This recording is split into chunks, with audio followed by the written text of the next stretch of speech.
hello, bonjour et bienvenue à tous. We are pleased to offer the session in French with simultaneous interpretation into 3 languages today. If you would like to hear the voice of our English verbal interpreter, please select English from the interpretation menu at the bottom of your screen. Nous sommes heureux de présenter la séance aujourd'hui en français avec interprétation simultanée vers l'anglais et aussi vers 3 langues. Donc, si vous voulez entendre la voix de notre interprète en anglais, s'il vous plaît, sélectionnez Anglais dans le menu d'interprétation au bas de l'écran. Donc, bonjour et bienvenue à tous à cette session d'échange de connaissances virtuelles sur l'équité, la diversité et l'inclusion portant sur les témoignages du terrain, notre plus récente série de webinaires où nous pouvons analyser l'application de nos apprentissages sur les pratiques anti-oppression et les approches fondées sur les traumatismes dans nos façons d'interagir et de prodiguer des soins. Je m'appelle Tanya McDonald et je suis directrice d'initiatives et programmes stratégiques à Excellence en Santé Canada. Je suis une de vos animatrices pour la session d'aujourd'hui.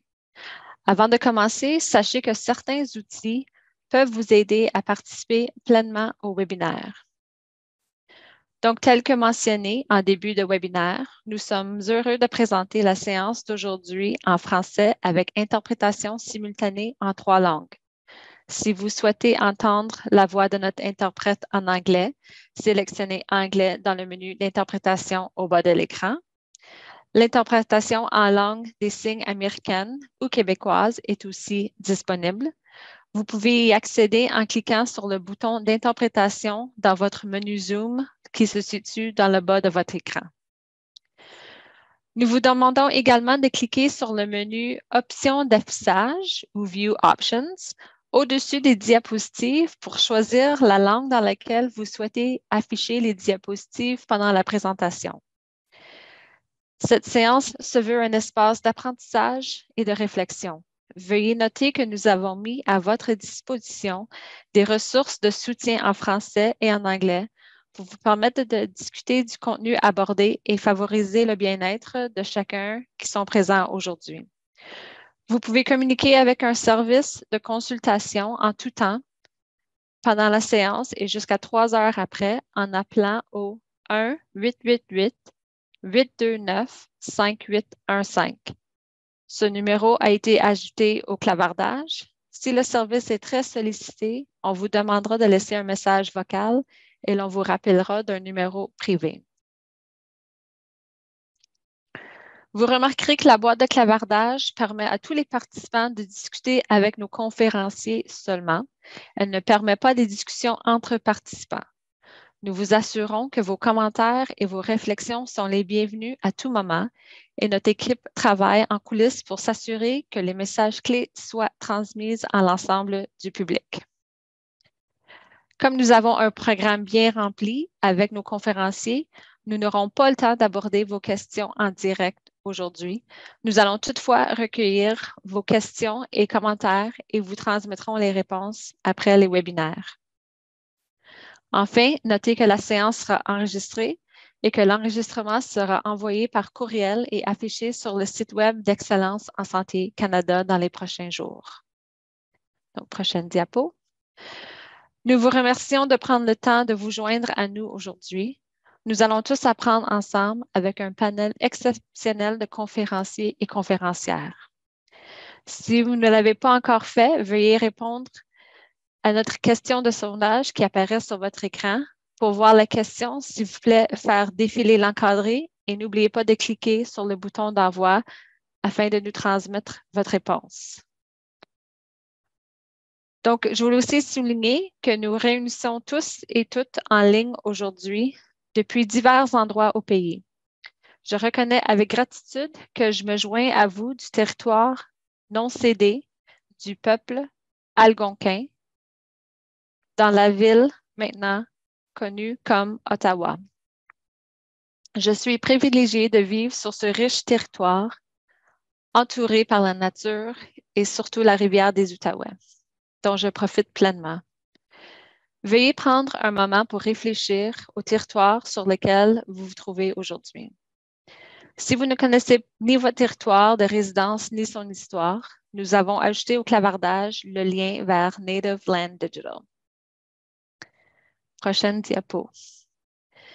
Donc, c'est avec plaisir que j'accueille ma co-animatrice et la modératrice pour la session d'aujourd'hui, Audrey L'Espérance.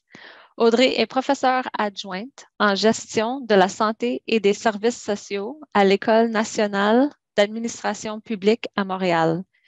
Elle est titulaire d'un doctorat en sciences politiques de l'Université d'Ottawa et a effectué un stage de recherche postdoctoral à l'Université de Toronto.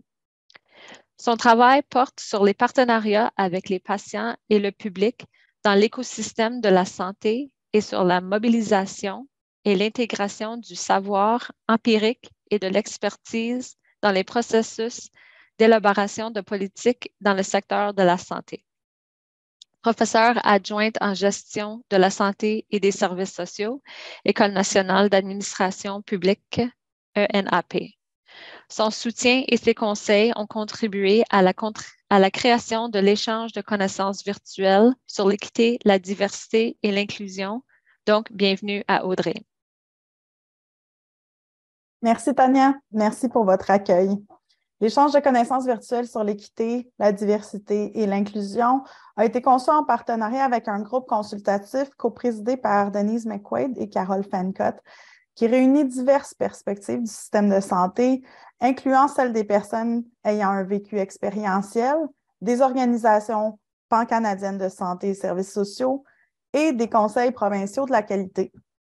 Les conseils, opinions et points de vue du groupe consultatif ont été utiles à l'élaboration du contenu de l'échange de connaissances virtuelles et ont permis de cibler des ressources pertinentes pour la création d'un environnement sécuritaire pour les personnes participantes.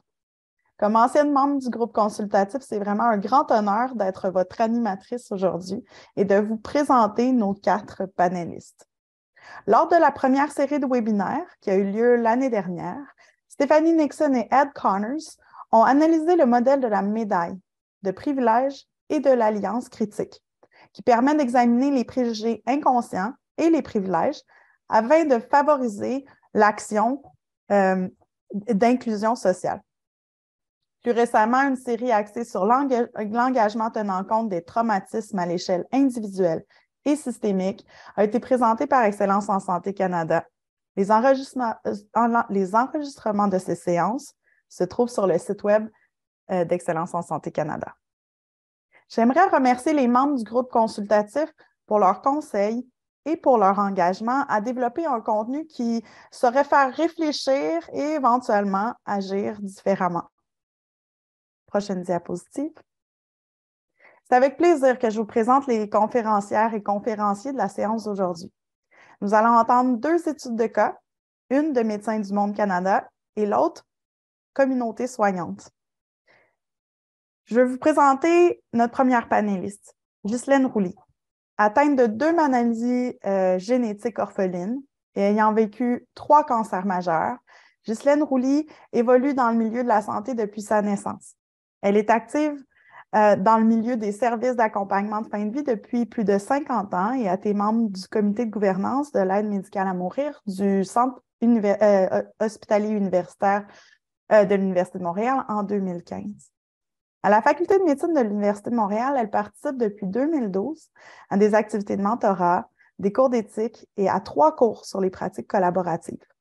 Patiente partenaire et accompagnatrice auprès de personnes malades, démunies ou en fin de vie, Ghislaine travaille au sein de la Chaire de recherche du Canada sur le partenariat avec les patients et les communautés depuis 7 ans et co-dirige la chaire en tandem avec Antoine Boivin depuis peu.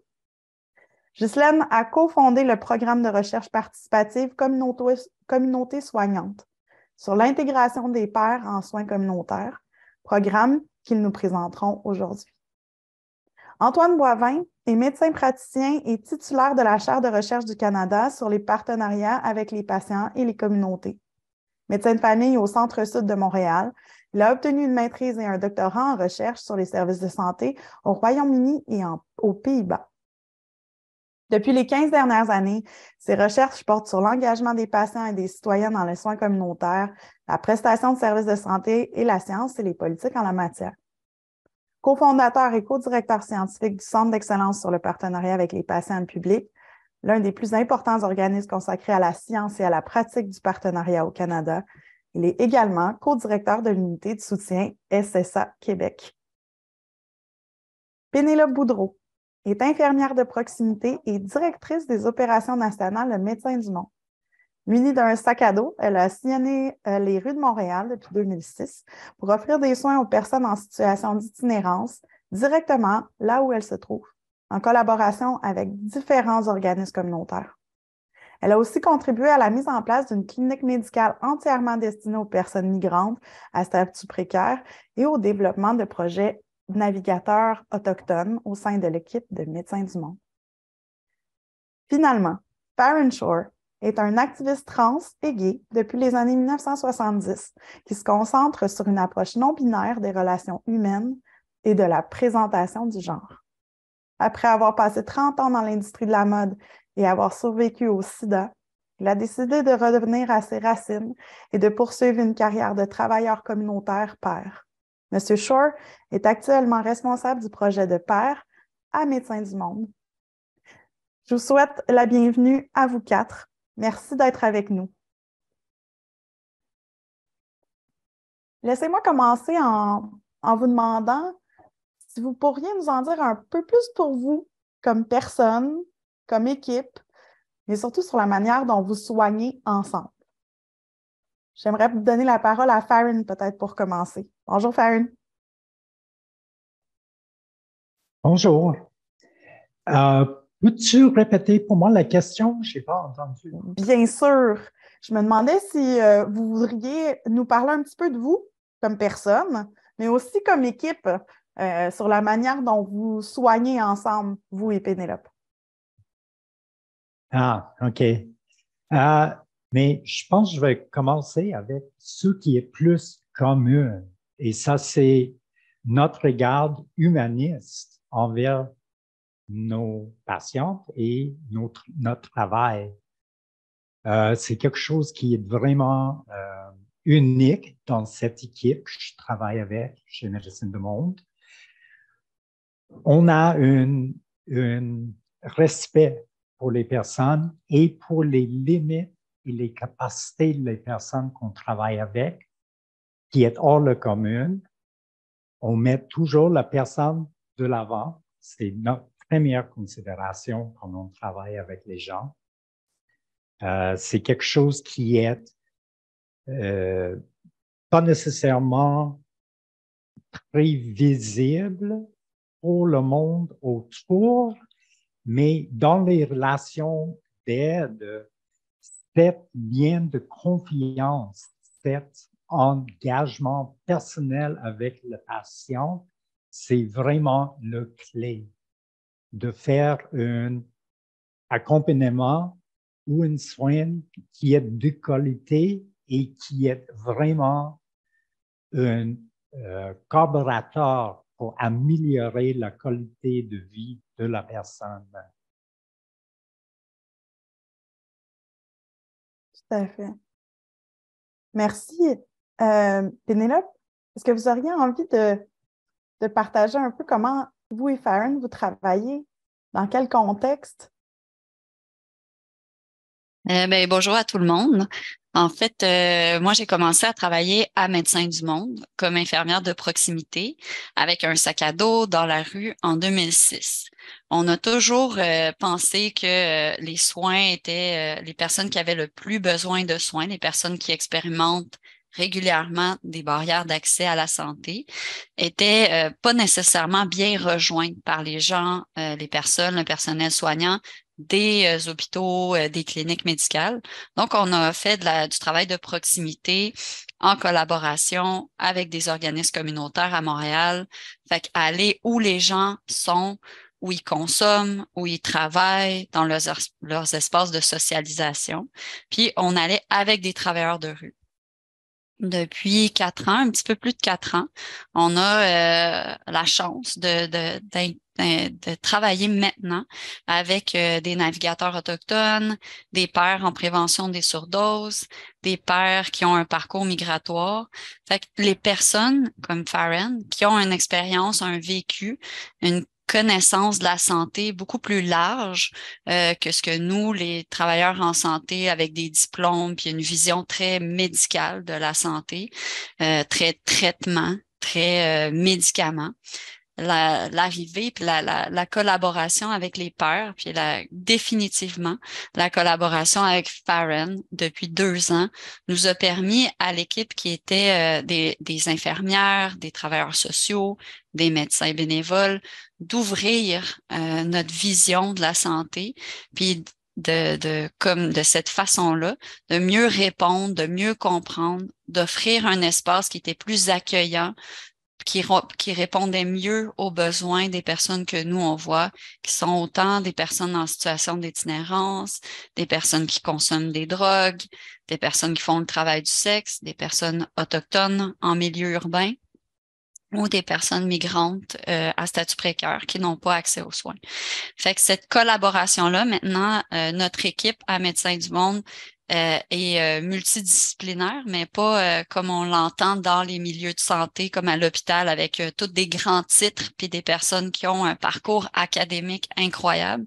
Nous, le parcours expérientiel, le vécu, nous a amené une espèce de finesse, une plus grande compréhension des réalités des personnes qu'on veut accompagner puis soutenir dans leur prise en charge de leur santé puis dans leur parcours envers la santé qui, encore là, je me répète, mais beaucoup plus large que juste des traitements puis des médicaments. Est-ce que je peux me permettre, peut-être, Farren, quand vous disiez de mettre la personne au centre, comment on fait ça quand on collabore avec des gens comme Pénélope qui sont dans un milieu avec une optique qui est peut-être différente de celle que vous apportez? Est-ce que c'est difficile à conjuguer ou vous le faites d'emblée, la collaboration s'installe d'emblée dans votre travail de tous les jours sur le terrain? Je dirais que chez Médecins du Monde, je trouve que les professionnels de la santé sont bien sur la même page de mettre la personne au centre des soins. Mais j'avais travaillé dans le passé avec les autres organismes où c'était beaucoup plus difficile, où il était beaucoup plus de lutte de ma part et de la part de mes collègues pairs de vraiment convaincre les professionnels de la santé de mettre les personnes au centre de les soins. Et c'est pour moi comme un grand privilège de travailler avec une équipe où c'est déjà établi cette forme de travailler avec les gens. Merci. J'avais envie d'entendre votre expérience, Antoine et Ghislaine. Peut-être, Antoine, en premier, c'est quoi communauté soignante?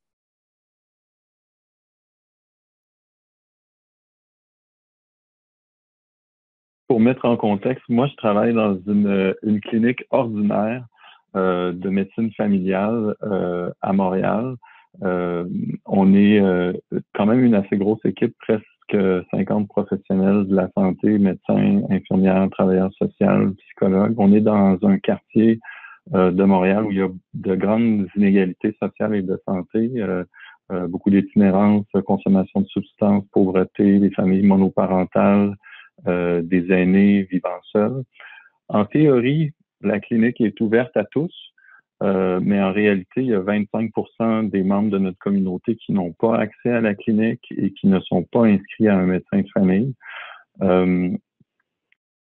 Pourquoi est-ce que Ghislaine et moi, on travaille ensemble? On travaille ensemble depuis, on s'est connus en 2015, Ghislaine et moi. Moi, comme médecin, j'avais souvent le sentiment d'être la bonne solution aux mauvais problèmes. Les gens qui se présentent dans mon bureau souvent ont des symptômes médicaux, que ce soit de la fatigue, de l'anxiété, de la dépression, de la douleur. Mais le problème en dessous est souvent social. C'est un problème de pauvreté, d'isolement, de deuil, des difficultés familiales, professionnelles, d'immigration, de perte d'identité liée à la maladie. Puis c'est pas des choses qui se soignent avec des pilules. Quand j'ai rencontré Ghislaine en 2015, j'ai eu l'impression de rencontrer une sœur. Comme si on était deux soignants avec un parcours et des forces qui sont complémentaires. Ghislaine sait des choses que je ne sais pas. Puis au début, je savais pas vraiment comment elle travaillait, mais j'avais confiance qu'en travaillant ensemble, on allait être capable de mieux soigner. Ce qu'on raconte, Ghislaine et moi, souvent, c'est que notre travail, c'est construire une chaîne de confiance. Quand je présente Ghislaine à certains de mes patients, je leur dis que j'aimerais leur présenter quelqu'un envers qui j'ai confiance, qui pourrait les accompagner dans les épreuves qu'ils vivent. Puis on soigne d'une façon qui est complémentaire. Les deux, on écoute. Moi, j'écoute pour poser des diagnostics. Ghislaine écoute pour connaître la personne. Moi, je soigne en intervenant. Ghislaine soigne en accompagnant. Initialement, Communauté soignante, ça a été un projet pilote qui permettait à des pairs comme Ghislaine de s'intégrer dans les équipes de soins communautaires. Ça a été par la suite formalisé en programme de recherche participative qui a été cofondé par Ghislaine et moi. Puis maintenant, le travail de Ghislaine est de plus en plus reconnu par certains de nos collègues de la clinique qui lui réfèrent aussi des patients, mais aussi au niveau de la recherche, notamment à travers la reconnaissance de Ghislaine récemment comme co-directrice de la Chaire de recherche du Canada. Puis plus récemment, on a bâti des liens, tissé des liens avec d'autres équipes comme l'équipe de Theron et de Penelope qui travaillent d'une façon semblable à la nôtre, qui ont des valeurs communes pour apprendre les uns des autres sur comment est-ce qu'on peut travailler ensemble. Voilà. Merci Antoine. Ghislaine, est-ce que vous pouvez nous en dire un petit peu plus sur votre rôle quand vous travaillez avec Antoine? Comment ça se complète, justement? Antoine mentionnait que ça se complétait bien. Bonjour tout le monde d'abord. En fait, depuis ma plus tendre enfance, je suis dans les hôpitaux, évidemment. Mais très naturellement, je vais simplement expliquer un petit peu le parcours pour qu'on comprenne un peu mieux. Très naturellement, j'ai pris l'habitude d'entraîner les patients qui étaient avec moi dans une chambre. C'est pas toujours le cas d'avoir des chambres privées. Et je me suis aperçue rapidement de l'impact que mes actions avaient sur leur bien-être. Ayant frôlé la mort moi-même par 3 fois, et ayant plus tard été, si vous voulez, proche aidante de ma fille qui avait la fibrose kystique et qui est décédée à 20 ans, je me suis rapidement intéressée aux soins de fin de vie, à l'accompagnement, si vous voulez, des personnes en soins de fin de vie. J'ai suivi de nombreuses formations sur le deuil, la mort, les soins palliatifs pour finalement en quelque sorte, me spécialiser dans l'accompagnement de fin de vie. Et puis, en 2015, avec l'arrivée de l'aide médicale à mourir, j'ai été demandée aussi d'accompagner les personnes qui demandent l'aide médicale à mourir. Puis, quand j'ai rencontré Antoine, à peu près à la même époque, il y a eu un changement qui s'est fait. On a d'abord travaillé ensemble à la clinique. On a fondé tous les deux la communauté soignante, comme Antoine l'expliquait. Et puis là, si vous voulez, avec mes plus de 50 ans d'expérience d'accompagnement, mes intérêts se sont élargis en quelque sorte pour non plus maintenant accompagner vers la mort, mais plutôt vers la vie. Le soin. Alors, Antoine soigne, si vous voulez, avec les médicaments, etc., le corps et tout. Mais moi, si vous voulez, je suis plus intéressée à trouver une solution. Qu'est-ce qui ne va pas? Pourquoi est-ce que, par exemple, un patient qu'Antoine va soigner, va suivre pendant des années, il y a un petit quelque chose qu'il n'arrive pas à découvrir? Et mon rôle, c'est un peu de faire l'inspecteur Clouseau, si vous voulez, et puis de détecter qu'est-ce qui manque, pourquoi. Et donc, c'est ça. Ça fait qu'Antoine, lui, c'est surtout le soin, le physique, et puis moi, c'est de reconnaître la personne dans toute sa globalité, si vous voulez. Et ce qui se passe, c'est qu'on travaille vraiment en harmonie, puis en complémentarité. Alors, je ne sais pas si j'ai bien répondu à la question, mais c'est ça. Oui, tout à fait. Sharon, je veux revenir vers vous parce que j'imagine qu'il y a des similitudes aussi avec Ghislaine, un parcours qui vous aide à entrer en relation avec les gens. Est-ce que vous pouvez nous en dire un peu plus? Ah oui, c'est un peu différent pour moi, dans le sens que j'ai pas l'histoire de soins dans le système de santé que Ghislaine a. Moi, mon commencement dans le père aidance, c'était quand j'étais un ado qui était dans la rue et c'était l'entraide dans mon entourage qui était le commencement pour moi. Et ça, c'était un effort qui était très différent de ce qu'on voit dans le système de santé. Quand vous êtes membre d'une gang, des jeunes dans la rue, l'accompagnement, c'est vraiment différent. C'est vraiment organique. C'est vraiment intime. C'est à longue durée. Ça veut dire comme les interventions qui prennent des heures, qui pourraient prendre les jours, les semaines pour chasser après les ressources nécessaires. Donc, c'était vraiment différent de ce que j'ai rencontré dans le système de santé. Et cet aspect qui est de soigner la personne dans sa globalité, c'est ça que je trouve qui manque dans le système, que je ne peux pas répliquer dans le système de santé, donner les cadres de travail.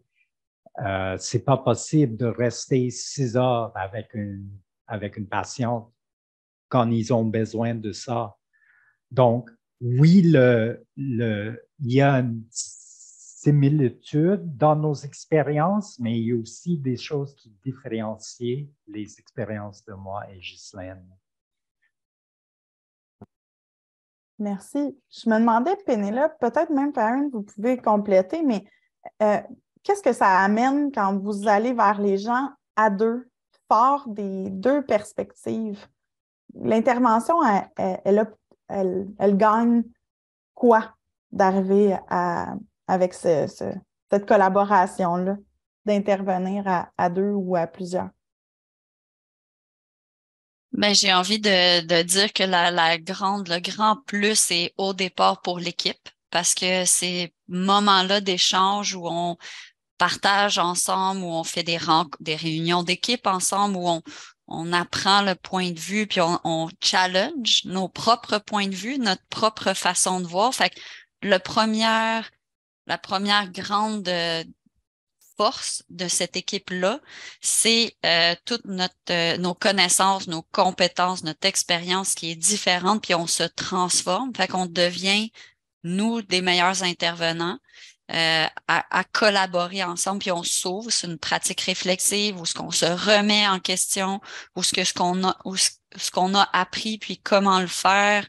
Farron parle de 6 heures avec une personne. Moi, j'ai fait de mon cours d'infirmière 45 minutes. On se lève debout, on met la main sur la poignée de porte pour indiquer à la personne que ça se termine maintenant, puis qu'elle va sortir, puis qu'elle a fait assez de demandes. Puis là, oh, j'ai quelqu'un assis devant moi qui dit hey, moi, je passerais 6 heures, je passerais une journée. Oh, là, on remet en perspective ce on a appris, comment on a travaillé depuis le début, puis on se pose, j'espère, puis en équipe, c'est ça, les bonnes questions. On apprend très académiquement, mais les personnes rentrent pas dans des moules aussi restrictifs. Puis définitivement, les personnes auprès desquelles nous, on intervient, veulent pas, refusent ces mots-là, entrent pas dedans. Fait que comment on peut faire différent, comment on peut être différent. Puis j'ai envie de dire que dans le milieu, quand on est avec des personnes, c'est un échange quand c'est possible. Puis c'est aussi plus on collabore ensemble, plus ça devient fluide, où on comprend, la personne avec qui on intervient choisit un peu, peut se sentir plus à l'aise de discuter de certaines choses avec un des membres de l'équipe ou un autre membre. Fait que on n'a plus de titre, ça devrait être l'infirmière ou ça devrait être le père ou c'est quelque chose qui devient vraiment fluide, puis qui plus on travaille proche, plus on devient des collègues, plus on se fait confiance, ben l'intervention est juste bonifiée, puis les personnes qu'on rencontre puis qu'on accompagne ont le choix, puis ils voient aussi des personnes qui ont une plus grande ouverture, peu importe le titre qu'il y a en arrière. Je me demandais Oui, allez-y, Farine.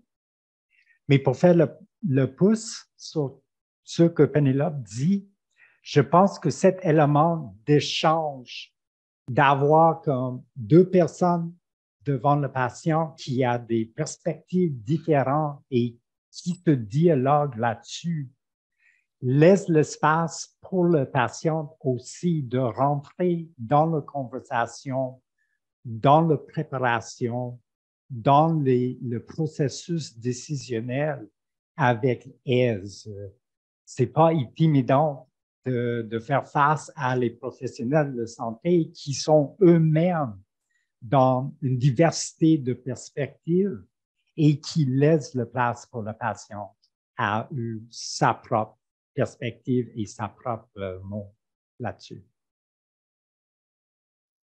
Ça aplanit un peu les rapports de pouvoir, Farine?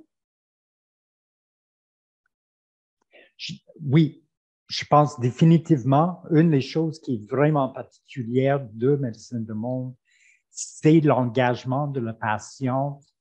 C'est moins une prise en charge qu'un empowerment où la personne a sa propre pouvoir dans le processus décisionnel. Antoine, Ghislaine, ça fait écho avec votre façon de travailler? Absolument. Moi, je sais que travailler avec Ghislaine, ça m'a transformé beaucoup comme médecin, mais aussi comme être humain. À l'école de médecine, on nous apprend que le médecin sait des choses, qu'il est fort, qu'il prend en charge les patients, puis que les patients sont vulnérables.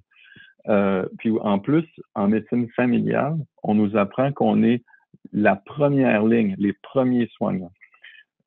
Moi, travailler avec Ghislaine, ça m'a appris que je suis pas le premier soignant. Le premier soignant, c'est la personne elle-même, qu'elle a des forces, qu'elle a des objectifs, qu'elle a des connaissances, qui commence à se mobiliser avant même de se présenter dans mon bureau, qui prend soin d'elle. C'est elle qui prend la décision de venir me consulter, mais peut-être elle va avoir consulté Internet, des amis, des voisins qui en savent des fois bien plus que moi. Et travailler avec Ghislaine m'apprend aussi ou me réapprend que moi aussi, je suis un soigné. Donc, moi aussi, j'ai mes incertitudes, j'ai mes vulnérabilités, j'ai mes moments où je me sens moins fort. Puis notre travail comme collègue entre Ghislaine et moi, des fois, c'est moi qui va chercher conseil auprès de Ghislaine, puis son soutien. Quand on vit des situations difficiles, mettons, on soigne un patient ensemble. Je me rappelle d'une patiente qu'on a suivie ensemble plusieurs années qui est décédée. Moi, j'étais en détresse. C'est Ghislaine qui m'a réconforté, qui m'a aidé à remettre les choses en perspective, puis me rappeler pas tout ce que j'ai pas fait pour la patiente, mais tout ce que j'avais fait pour elle. Ça a aidé dans mon deuil comme soignant. Fait qu'il y a vraiment quand je dis complémentarité des rôles, c'est qu'on est deux soignants, puis on est deux soignés aussi, qui travaillent ensemble. Ghislaine, tu as envie de partager? Oui, ça c'est sûr.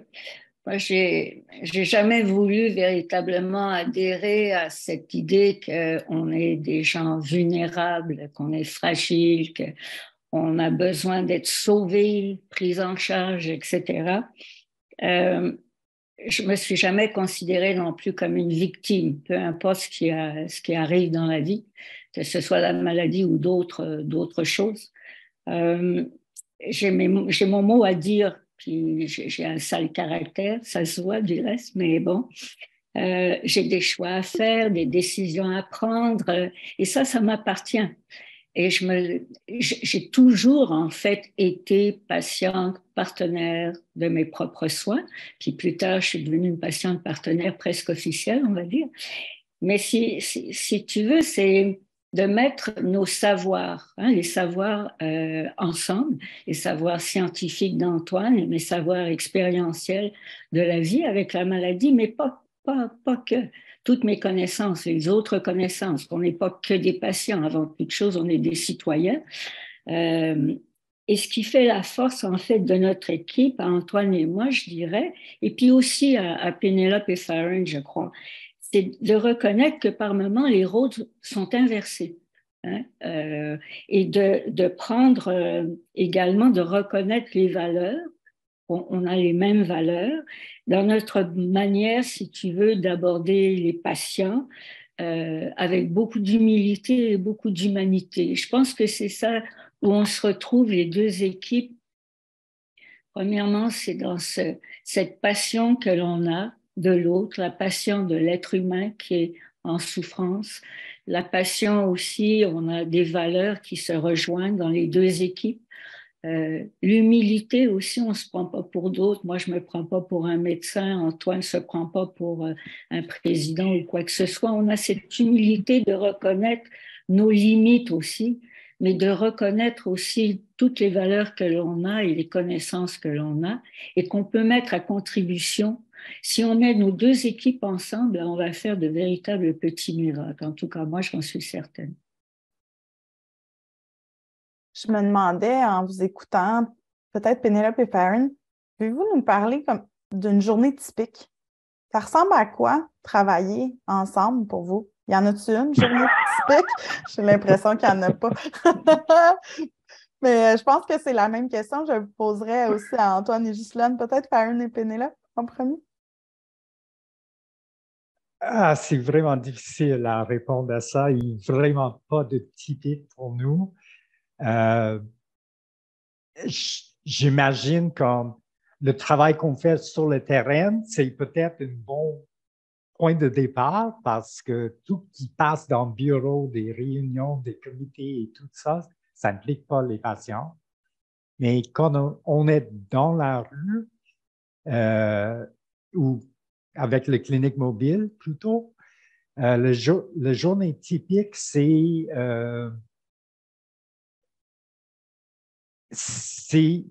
de retrouver le moyen de créer des connexions avec les gens. Et donc, il y a beaucoup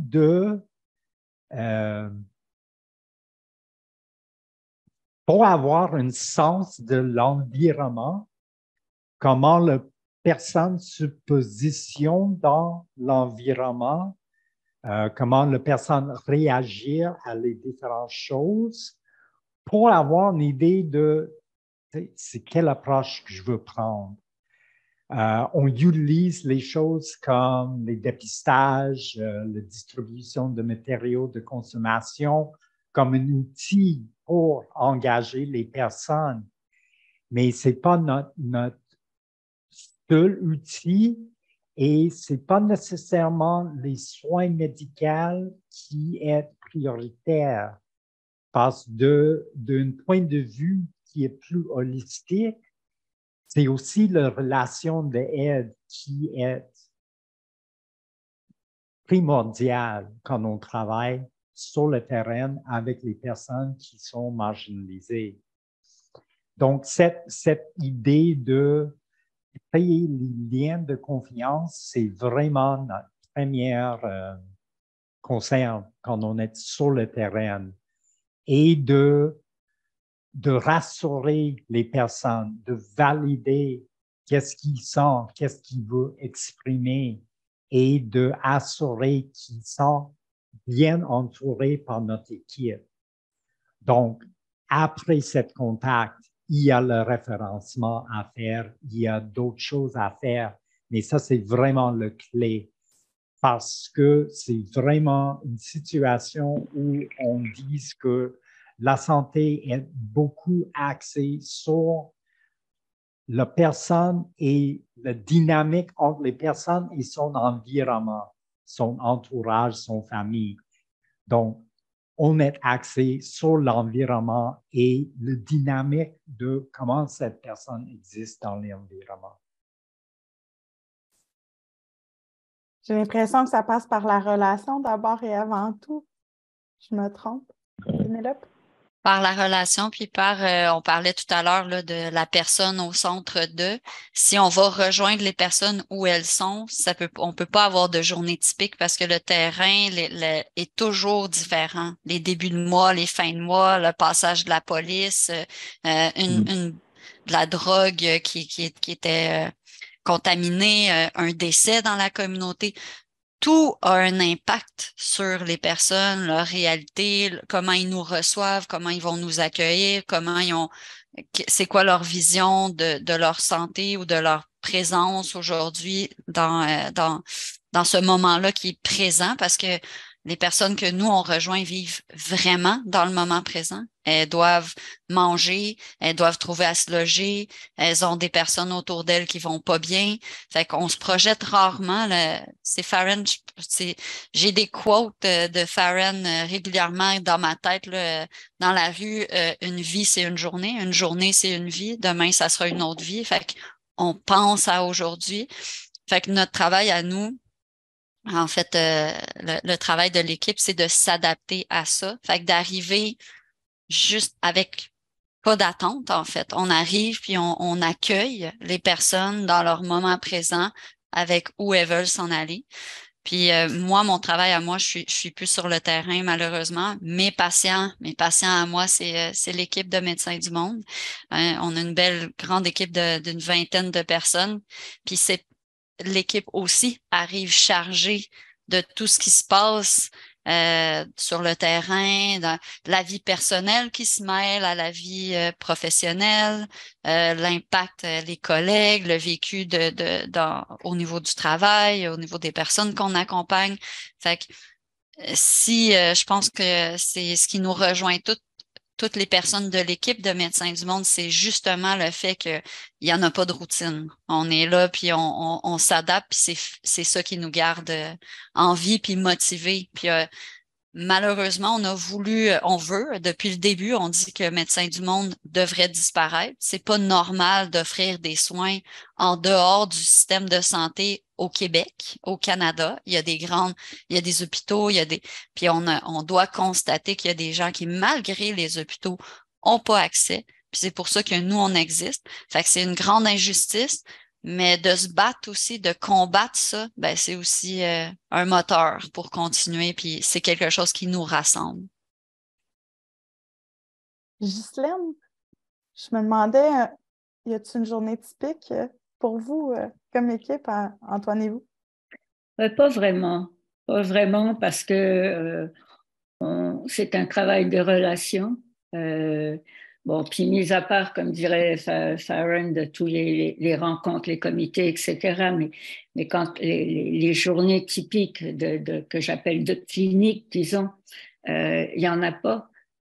La personne, il y a quand même de nombreux patients que j'accompagne et chacun arrive avec sa source de détresse, avec les gens sont très malades, etc. Donc, il y a jamais de routine, c'est jamais pareil. Il y a beaucoup de problèmes de santé mentale. Antoine s'occupe du physique, moi je m'occupe plus, si vous voulez, de l'autre côté, social, mental, etc. D'essayer de redonner un espoir à ces gens qui ont tout perdu. Pour certains, la maladie, et la plupart d'entre eux sont des maladies chroniques. Donc, il n'y a pas vraiment, on parle pas de guérison, c'est pas une étape, ça y est, on passe au travers, puis c'est fini, c'est pas ça.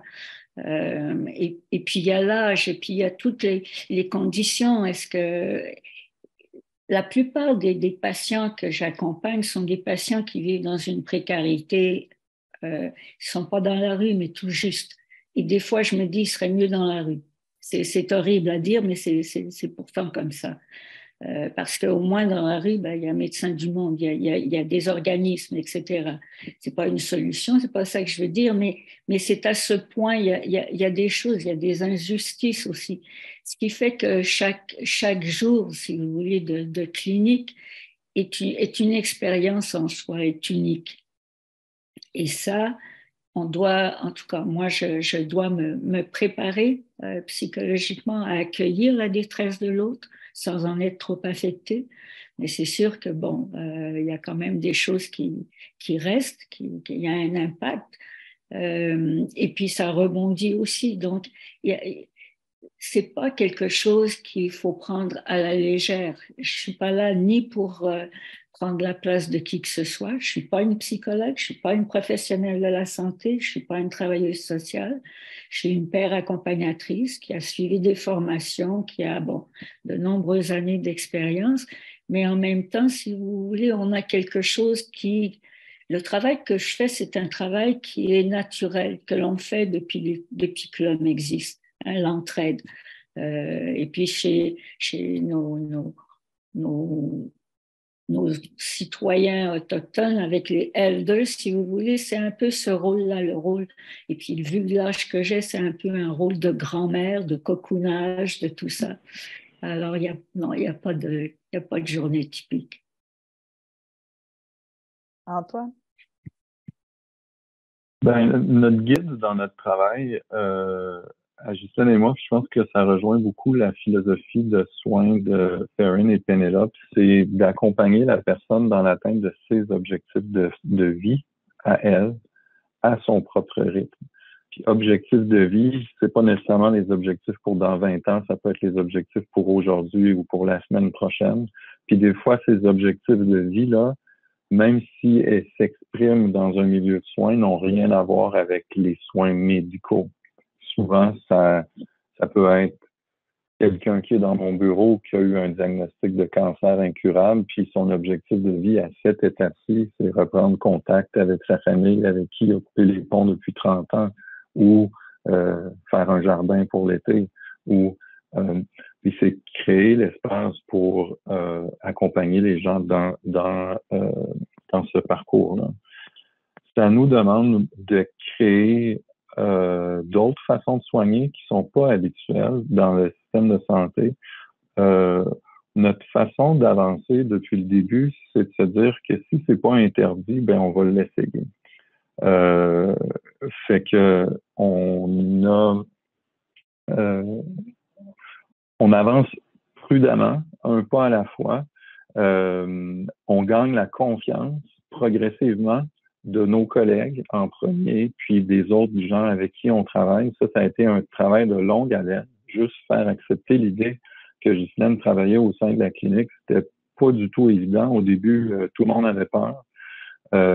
Mais progressivement, au fil du temps, il y a eu une confiance qui s'est bâtie.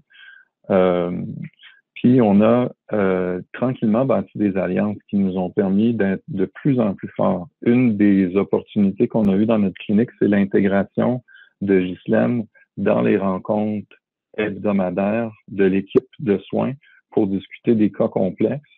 Ça a permis à l'équipe d'apprivoiser le rôle de Ghislaine, de réaliser toute la force de son expertise, à quel point son regard était complémentaire, aider l'équipe à résoudre des situations difficiles ou complexes. Ça a été une grande opportunité. L'autre opportunité, ça a été de faire alliance avec d'autres équipes de soins qui travaillent aussi avec des pairs pour qu'on puisse se soutenir les uns des autres. Par exemple, on a accompagné, Ghislaine et moi, l'équipe de la clinique itinérance de notre quartier pour intégrer un pair avec une expérience vécue de l'itinérance dans leur équipe de soins pendant la pandémie. Donc, nous, on aidait la clinique au démarrage, à leur dire, écoutez, on peut vous aider, on peut accompagner pour le recrutement, la formation, mais maintenant, c'est ces gens-là de notre équipe qui nous aident à dire, ben, eux ont réussi à formaliser le rôle de Daniel, ils peuvent aussi nous aider dans la clinique. Même chose avec l'équipe de Médecins du Monde, sont très avancés dans l'intégration des pairs. Donc, chacun, on a des forces. Nous, on a une équipe de recherche, donc on peut apporter ce morceau-là. L'équipe de Médecins du Monde, ils ont toute une diversité de pairs avec des expériences migratoires autochtones en réduction des méfaits. Puis récemment, Ghislaine a créé un cercle des pairs où on se réunit quelques fois par année pour apprendre entre les pairs, mais aussi entre les professionnels qui travaillent avec les pairs. Donc, ça nous permet de créer une grande équipe élargie qui fait avancer des façons de faire. Merci. Je me demandais, parce que tantôt, je vous écoutais Pénélope et Antoine sur le fait que ça vous demande quand même, comme professionnel de la santé, de changer de perspective, d'adapter vos rôles. Je me demandais si c'était la même chose chez vous, Ghislaine et Farron, si vous semblez que, parce que ça semble être naturel. Est-ce que ça l'est tant que ça? Puis est-ce qu'il y a quelque chose qui vous a amené à être dans cette entraide-là? Peut-être en commençant, Farron, si vous avez envie de... Est-ce que c'est naturel de faire ce travail? C'est comme oui et non. Comme on a entendu, c'est la nature humaine d'aider les autres dans notre communauté ou dans notre entourage. Et c'est quelque chose que j'avais fait quand j'étais une jeune dans la rue, facilement. Pour moi, c'est moins évident d'intégrer les pairs dans le système de santé, donné que les perspectives sont tellement différentes. Mais je suis un type qui aime les challenges dans la vie, donc je suis prêt à faire le travail qui est nécessaire pour qu'on puisse avoir ce succès. Alors, je pense vraiment pour les personnes particulièrement qui sont désaffiliées ou marginalisées, de voir que quelqu'un d'autre qui sort de le même milieu peuvent avoir une bonne relation avec les travailleurs dans le système de santé, c'est clé. C'est vraiment important que cette confiance est présente dans le moment que la personne veut avancer. Et comme les personnes marginalisées, le fait de souffrir une autre réjection, c'est vraiment horrible. C'est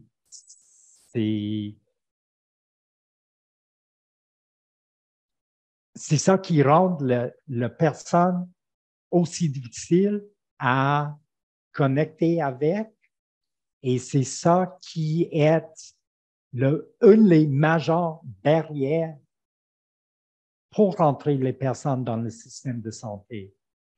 Donc, l'instant que je fais bien mon travail et être capable de faire l'entraide ou la paire aidance positionné dans le système, là, on est gagnant-gagnant pour les patients et pour nous qui travaillent comme pairs. Ghislaine, est-ce que c'est la chaîne de confiance dont vous parliez tantôt?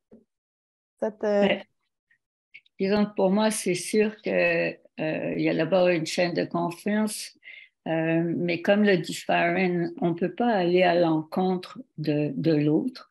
Il faut que la personne soit prête à être accompagnée, prête à vouloir faire des efforts aussi. Tous les changements, c'est pas moi qui les fais. Je suis là, moi, pour accompagner. Mais si la personne n'est pas prête et ne le veut pas, mon rôle va être d'être là, présente, de l'écouter, mais il n'y aura pas de transformation, il n'y aura pas de changement. Je pense que pour moi, en tout cas, c'est quelque chose de naturel. Peu importe où je me trouve, je peux être à côté, assise dans un avion, puis si automatiquement, il y a quelqu'un qui va me raconter sa vie, je ne sais pas pourquoi, mais c'est comme ça. Donc, ça vient, c'est tout à fait naturel. Mais ce que j'aurais voulu dire aussi, c'est que le travail qu'on fait avec Farron, même si c'est différent, que quelque part, à la base, non seulement on a survécu tous les deux, on a appris la résilience par nos valeurs, nos actions, notre humilité, notre grand amour des autres. Hein. Mais je pense que surtout nos tragédies et nos traumas sont des richesses inépuisables qui sont à la base même de nos survies et de celles des autres qu'on accompagne. Puis je pense que c'est ça, toute notre expérience, nos vécus, le fait de ne pas se victimiser, de dire que, bon, Siren a passé des choses difficiles, moi j'en ai passé aussi, mais on s'en sert, on se sert de nos expériences pour aider l'autre. Puis ça, je pense que c'est quelque chose de on l'a ou on l'a pas. Je dis toujours on l'a ou on l'a pas. Non, c'est ça. Dans les 2 minutes qui nous restent, j'aurais envie de vous demander quel enseignement vous voudriez passer à des gens qui ont les mêmes rôles professionnels ou de patients, d'usagers, de pairs que vous, Ghislaine, Farine, Pénélope, Antoine.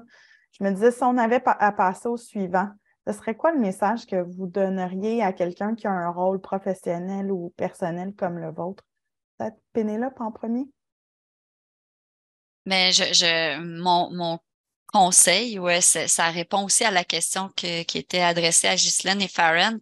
On est là, c'est tout beau, c'est merveilleux de travailler ensemble. C'est pas toujours tout beau, puis ça l'accroche des fois. Puis je pense que la relation de confiance qu'on a réussi à établir entre nous, puis le grand respect du parcours de l'autre fait qu'on est capable, des fois, Farren va dans une direction, puis moi, j'aurais une idée différente.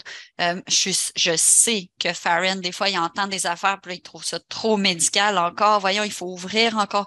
Fait que le fait qu'on se fait confiance, puis mon conseil, c'est juste de s'ouvrir, en fait, autant aux professionnels qu'aux... Tu sais, des fois, les patients aussi, les personnes qu'on rencontre ont été, avec raison, ont fermé un mur parce qu'ils ont été mal reçus, mal accompagnés. Ben, il y en a des personnes qui sont là avec une capacité de s'ouvrir puis de faire différemment. Fait on peut les trouver si on s'ouvre à ça. Puis ça prend une grande capacité de recul, puis de s'adapter, puis de faire confiance. J'ai envie de laisser là-dessus. Antoine? Pour moi, travailler ensemble, c'est une œuvre d'ouverture et d'humilité aussi. Je vais aller dans le même sens que Pénélope. Il y a un vieux philosophe grec qui disait « Aucun d'entre nous ne sait ce que nous savons tous ensemble ». Donc, il faut d'abord, je pense, comme professionnel, être conscient qu'on ne sait pas tout, puis se donner le temps, apprendre à se connaître, d'apprendre à se reconnaître, puis d'avancer à la vitesse de la confiance. Farine, qu'est-ce qu'on dit aux gens, soit aux professionnels ou même à des gens qui ont de l'expérience de vie pour qu'on soigne mieux ensemble? Mais je vais répondre avec quelque chose que j'ai appris dans ma rôle comme père aidant. Et ça, c'est que toutes les perspectives ont leur raison. Et ce n'est pas une question de choisir une ou l'autre, mais de trouver la balance entre les multiples perspectives qui sont actives dans nos interventions. Et pour moi, ça, c'était vraiment quelque chose qui m'avait aidé à trouver l'humilité qui était nécessaire pour faire ce genre de travail. Ghislaine, en un mot, avant qu'on doive conclure, malheureusement. Humilité. Ah, j'aime ça. Vous suivez. J'aime beaucoup.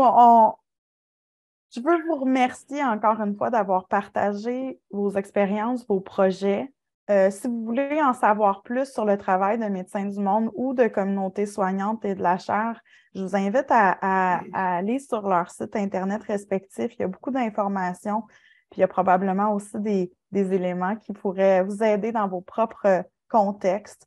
Moi, il y a quelques points qui ressortent de ce que vous avez dit aujourd'hui que je vais ramener avec moi. Entre autres, aller vers les gens, mais aussi lancer des ponts, créer des ponts, construire ces ponts-là. Je pense que c'est 2 manières d'entrer en relation. La force du dialogue entre des pairs accompagnateurs comme Farine et Ghislaine des professionnels, bien sûr, mais aussi avec les personnes qu'on tente d'accompagner. Je pense que vous avez bien témoigné de l'importance de ce dialogue-là pour remplir et identifier les besoins des gens là où ils sont, forts de leur savoir et de leur force, ça aussi. Puis l'idée aussi qu'il faut être ouvert à se transformer nous-mêmes pour pouvoir transformer la manière dont on soigne. Donc, je laisse la parole à Tania pour la clôture, mais je vous remercie, vous quatre, pour votre témoignage et votre temps. C'est très, très apprécié. Donc, un grand merci à nos conférenciers et conférencières, Antoine, Ghislaine, Farron, Pénélope et aussi, évidemment, Audrey, notre modératrice pour la session, pour cette discussion vraiment concrète sur l'importance des relations de confiance, le respect de l'expérience vécue et des savoirs de chacun lorsqu'on soigne ensemble. Donc, j'aimerais aussi remercier la grande équipe d'Excellence en Santé Canada qui a travaillé en coulisses pour que le webinaire se déroule ainsi que notre équipe de système d'apprentissage et à nos nombreux membres de la production et interprètes. Veuillez noter que la séance est enregistrée et que l'enregistrement et la liste de ressources seront envoyés par courriel et affichés sur le site web d'Excellence en Santé Canada d'ici quelques jours. Et aussi, avant de partir, on vous demanderait de répondre au sondage qui s'affiche à votre écran pour nous transmettre vos commentaires sur la séance d'aujourd'hui. Donc, merci d'avoir passé cette heure avec nous et nous avons hâte de vous revoir. Donc, merci beaucoup et bon après-midi à tous.